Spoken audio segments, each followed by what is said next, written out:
ഇന്ന് നമ്മൾ കാണാൻ പോകുന്നത് ഒരു ക്യാമ്പസ് സിനിമയാണ്. പ്രണയം, ഞാൻ ഭയങ്കര നെർവസാ, ആക്ഷൻ, ഡാൻസ്,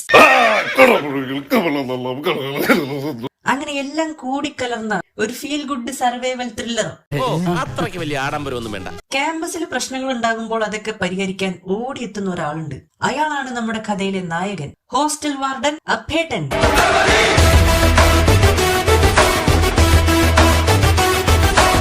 അപ്പേട്ടന് അയാളുടേതായ റൂൾസ് ആൻഡ് റെഗുലേഷൻസ് ഒക്കെ ഉണ്ട്. എല്ലാ സ്റ്റുഡൻസും അതനുസരിച്ച് വേണം ജീവിക്കാൻ. ആരെങ്കിലും അത് തെറ്റിച്ചാൽ പ്രത്യേകിച്ചൊന്നും ഉണ്ടാവില്ല, അപ്പേട്ടൻ അവരോട് ക്ഷമിക്കും. അതുപോലെ തന്നെ അപ്പേട്ടന് അരപ്പിരി കുറവാണ്. ഞാനപ്പം ഹോസ്റ്റലിന് മേളിൽ കയറി എന്നോട് തന്നെ വർത്താനം പറയും, പാട്ട് പാടും, ചിലപ്പോ കരയും. ഇങ്ങനത്തെ എന്തൊക്കെയോ ഹോബികളാണ്. അയക്കെന്താ പ്രാന്താണ്? അയ്യോ പൊന്നു മോനെ, പ്രാന്ത് എന്ന് പറഞ്ഞ ഈ സൂക്കറിനെ കുറച്ച് കാണരുത്. തനിക്ക് എന്താ ഒരു കല്യാണം കഴിച്ച? പിന്നൊരു പാട്ടാണ്. കൂടുന്നുണ്ടേ പൂങ്കാറ്റും ചന്ദ്രികയും പാടുന്നുണ്ടേ. പാട്ട് അതിന്റെ വഴിക്ക് പോവും, ഡാൻസ് ആണെങ്കിൽ വേറൊരു വഴിക്കും പോവും.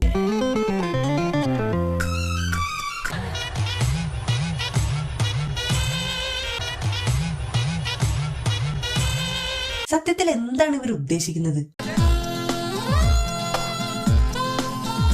ഈ ഡാൻസ് കഴിഞ്ഞിട്ട് ഇവന്മാർക്ക് വേറെ വല്ല പണിക്കും പോകാണ്ടോ? പാട്ടിന്റെ ഇടയിൽ കുറച്ച് മാസായാലോ?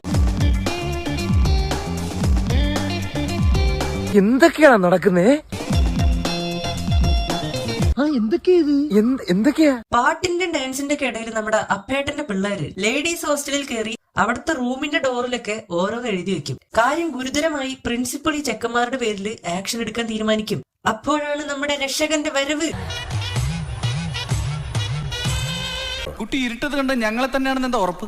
ഒരുപക്ഷെ ഈ കുട്ടി എന്റെ കുട്ടികളെ സ്വപ്നം കണ്ടതായിരിക്കും. ഈ നായിന്റെ മോനെ ഇനി ഞാൻ കൊന്നുകളയും. അപ്പേട്ടൻ അയാളുടെ പോക്കറ്റിൽ നിന്നും കുറച്ച് സിനിമാ ടിക്കറ്റുകളൊക്കെ എടുത്ത് പ്രിൻസിപ്പാളിന് കൊടുക്കും. എന്നിട്ട് ഇവന്മാരൊക്കെ ആ സമയത്ത് സിനിമാ തിയേറ്ററിലായിരുന്നു എന്ന് പറയും. ആ സമയം അവർ എറണാകുളം സവിതാ തിയേറ്ററിൽ ഇരുന്ന് മോഹൻലാലിന്റെ അഭിനയം ആസ്വദിക്കുകയായിരുന്നു. ഇത്രയും വലിയ പഠിപ്പും വിവരമൊക്കെ ഉള്ള കോളേജ് പ്രിൻസിപ്പൾ സിനിമാ ടിക്കറ്റ് നോക്കിയതിനു ശേഷം ഇങ്ങനെ പറയും. അല്ല ശ്രീരേഖ, ഈ എവിഡൻസ് വെച്ച് നോക്കുമ്പോ എവിഡൻസ് ഞാൻ പറയണില്ല. ഒന്നും പറയണ്ട സർ, ഞാൻ കംപ്ലൈന്റ് പിൻവലിച്ചു. നാളെ മേലൊക്കെ ഇവന്മാരെ വല്ല കഞ്ചാവ് കേസിൽ പിടിച്ചു കഴിഞ്ഞാൽ ഇയാള് പോലീസ് സ്റ്റേഷനിൽ പോയിട്ട് സിനിമാ ടിക്കറ്റ് കൊടുക്കൂ. Level best. ഓരോ പൊട്ടത്തരങ്ങള്. അങ്ങനെ അപ്പേട്ടന്റെയും പിള്ളേരുടെയും ശല്യം സഹിക്കാൻ പറ്റാതെ സ്റ്റുഡൻസുകളിൽ ഒരാളായ പ്രശാന്ത് കോളേജല്ല ആ നാട് വിട്ടു പോകാൻ തന്നെ തീരുമാനിക്കുകയാണ്. ഹോസ്റ്റലിലെ പിള്ളേർ എന്ത് വൃത്തികേട് കാണിച്ചാലും ന്യായീകരിക്കാനും രക്ഷിക്കാനും ഇവിടെ ചിലരുണ്ടല്ലോ. ഇന്നലെ വന്ന് ജോയിൻ ചെയ്തതേ ഉള്ളൂ, ഇന്നിപ്പോ TC വാങ്ങാൻ പോകുന്നു. മെൻസ് ഹോസ്റ്റലിലെ വീരപുത്രന്മാരുടെ റാഗിങ്. ഇനി കുറച്ച് സെന്റിമെന്റ്സിനുള്ള സമയമാണ്. ഇവനോട് മാപ്പ് പറയണം. അപ്പേട്ട ഇത് ആദ്യമായിട്ടൊന്നും അല്ലല്ലോ ഞങ്ങൾ ഇങ്ങനെ കുസൃതി കാണിക്കുന്നേ. മാപ്പ് പറയണം. പറഞ്ഞില്ലെങ്കിൽ നിങ്ങൾക്കറിയില്ലെന്നെ. അങ്ങേര് നിങ്ങളെ അനിയന്മാരായിട്ട് മാത്രമല്ല മക്കളായിട്ട് കൂടി കാണുന്നത്. അതുകൊണ്ട് ഈ കോളേജിൽ അങ്ങേരെ പണ്ടേ അപ്പേട്ടാന്ന് വിളിക്കാൻ തുടങ്ങിയത്. ഒരേ സമയത്ത് അപ്പനും ഏട്ടനും അങ്ങേരും അല്ലാന്ന് പറയാൻ നിങ്ങൾക്ക് ആർക്കും കഴിയുമോ? ഒരേ സമയം അപ്പനും ഏട്ടനും കൊച്ചച്ഛനൊക്കെ ആയതുകൊണ്ടാവും ഇയാൾ അവിടെ പഠിക്കുന്ന പെൺകുട്ടികളെ മാത്രം അവഗണിച്ച് ഈ പൊട്ടന്മാരെ ഇങ്ങനെ സപ്പോർട്ട് ചെയ്യണത്. അതങ്ങനൊരു ജീവിതം. അപ്പേട്ടൻ ഒരു പ്രത്യേകതരം മനുഷ്യനാണ്. ആവശ്യമില്ലാത്ത കാര്യങ്ങളിലൊക്കെ തലയിടുക, പിള്ളേരുടെ ഒപ്പം കളിക്കുക, ചെക്കന്മാരുടെ ലവ് സ്റ്റോറി ഒക്കെ സെറ്റാക്കി കൊടുക്കുക. കൂടുതലൊന്നും ആലോചിക്കണ്ട. അപ്പേട്ടൻ എന്താ പ്ലാൻ ചെയ്തെന്ന് വെച്ചാൽ അതങ്ങോട്ട് എക്സിക്യൂട്ട് ചെയ്താൽ മതി. നട്ടപ്പാതിരയ്ക്ക് കോളേജിന് കാവൽ നിൽക്കുന്ന സെക്യൂരിറ്റിക്കാരനെ പിടിച്ചിരുത്തി ഇയാളുടെ ഉണക്ക കഥകളൊക്കെ പറഞ്ഞ് അയാളെ വെറുപ്പിക്കുക. എല്ലാ രാത്രികളിലും ഇതുവഴി നടക്കണമെന്ന് മോഹിക്കാറുണ്ട്. അന്നത്തെ കളിയും ചിരിയും കുഞ്ഞു വഴക്കുകളും.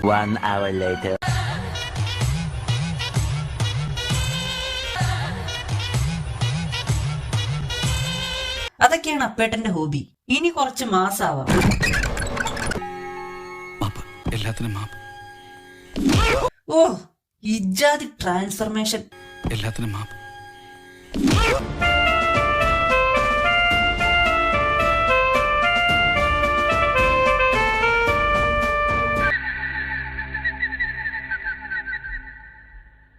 கொஞ்சம் அங்கே பாரு கண்ணா.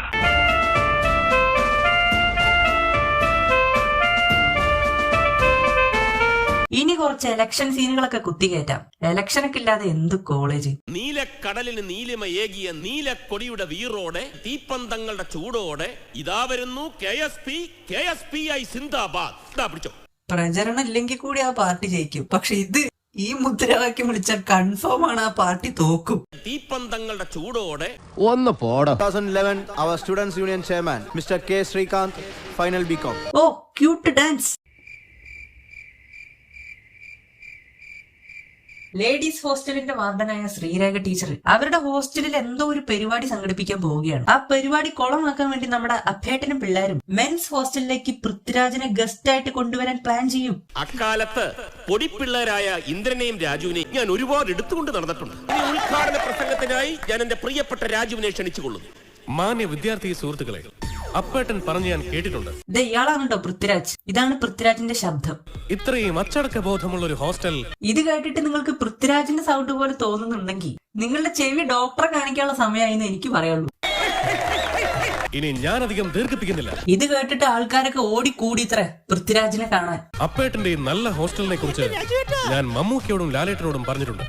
ഏത് യൂണിവേഴ്സിലെ പൃഥ്വിരാജാണാവോ? എന്തായാലും പരിപാടിയൊക്കെ കഴിഞ്ഞ് 650 രൂപയും വാങ്ങി പൃഥ്വിരാജ് വന്ന വഴിക്ക് തന്നെ പോയി. ഡബിങ്ങിനൊക്കെ ഇത്രയും മതി. അപ്പോഴാണ് ഗോപാലേട്ടൻ സാഡ് ആയിട്ടിരിക്കുന്നത് നമ്മുടെ അഭേട്ടൻ കാണുന്നത്. മറ്റന്നാള് നടുവത്തെ കുട്ടിയുടെ കല്യാണമാണ്. ആരെയും ക്ഷണിക്കുന്നില്ല, മാഷിനെ പോലും.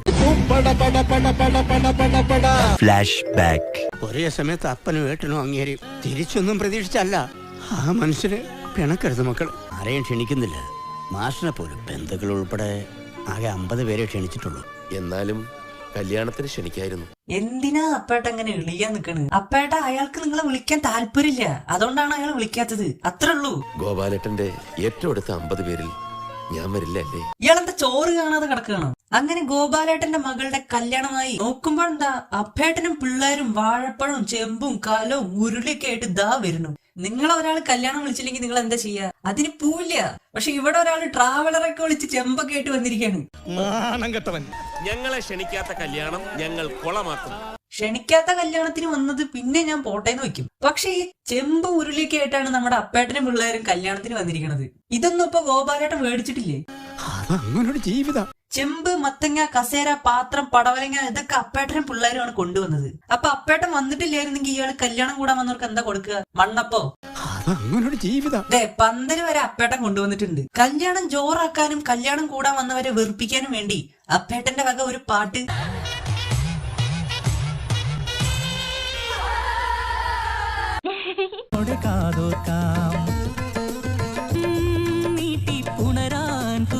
കെട്ട് കഴിഞ്ഞിട്ടാണ് ഇയാൾ പച്ചക്കറി അരിയാൻ തുടങ്ങുന്നത്. ഇനി ഇത് വെന്ത് വിളമ്പി തിന്ന് ഇല മടക്കുമ്പോഴേക്കും അടുത്ത ദിവസമാവും. അതിന്റെ ഇടയ്ക്കാണ് പ്രശാന്തിന് വീണെ ഇഷ്ടമാണെന്ന് അപ്പേട്ടൻ വാത്തി റൈഡിലൂടെ അറിയുന്നത്.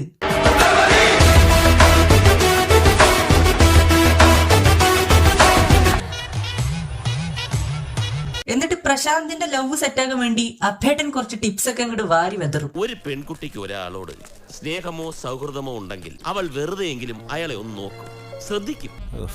ഒരു മാറ്റവും ഇല്ലല്ലോ. അങ്ങനെ ഒരു ശ്രദ്ധ വീണയ്ക്ക് ഇവനിലുണ്ടോ എന്നുള്ളതാണ് ആദ്യം നമ്മൾ ടെസ്റ്റ് ചെയ്യുന്നത്. അതന്നെ. A few moments later.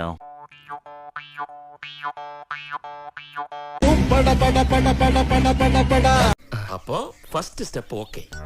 വീണ എങ്ങനെ നോക്കിയാലും അവൾക്ക് കാണാവുന്ന പൊസിഷനിലേ നീ ഇരിക്കാവൂ. അപ്പൊ വീണ തെങ്ങിക്ക് നോക്കിയാ ഇവൻ തെങ്ങിന്റെ മണ്ടയിൽ പോയിരിക്കുവോ? ആ, അതൊക്കെ അരവിന്ദൻ അറേഞ്ച് ചെയ്തോളൂ. ഇനി അപ്പേട്ടന്റെ വക കുറച്ച് ഉപദേശമാവാം. എത്രയോ തവണ നിന്റെ ബാപ്പ നിന്നെ ഫോൺ ചെയ്തു, നീ എടുത്തില്ല.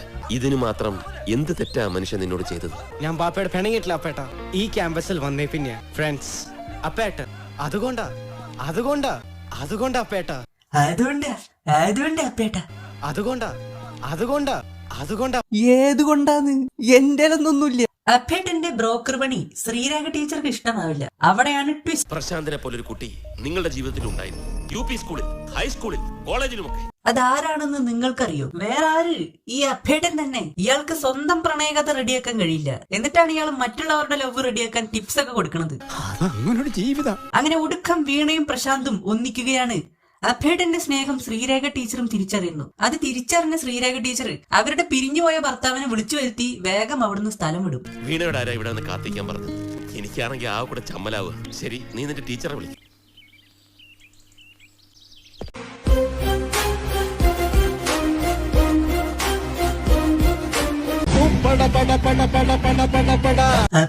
അപ്പേട്ട കരയില്ല അപ്പേട്ട. ഒന്നുമില്ല, ഞാൻ അപ്പൻ ഹോസ്പിറ്റലിലേക്ക് പോവാ. അങ്ങനെ അപ്പേട്ടൻ പുതിയ ബാച്ചിലെ കുട്ടികളെ പറ്റിക്കാനും വെറുപ്പിക്കാനുമുള്ള തയ്യാറെടുപ്പുമായി വീണ്ടും മുന്നോട്ട്. ഞാനൊരു കണ്ടന്റ് തേടി നടക്കുകയായിരുന്നു. അപ്പോഴാണ് അഭേടൻ, ഈ കോളേജ്, അഭിനയിക്കാൻ അറിയാത്ത ഈ ചെക്കന്മാർ, ഇവരെല്ലാം എന്റെ കണ്ണിൽ പെട്ടത്. അതുകൊണ്ടാ അപ്പേട്ടാ ഈ പടം ഞാൻ റോസ്റ്റ് ചെയ്യാൻ തീരുമാനിച്ചത്.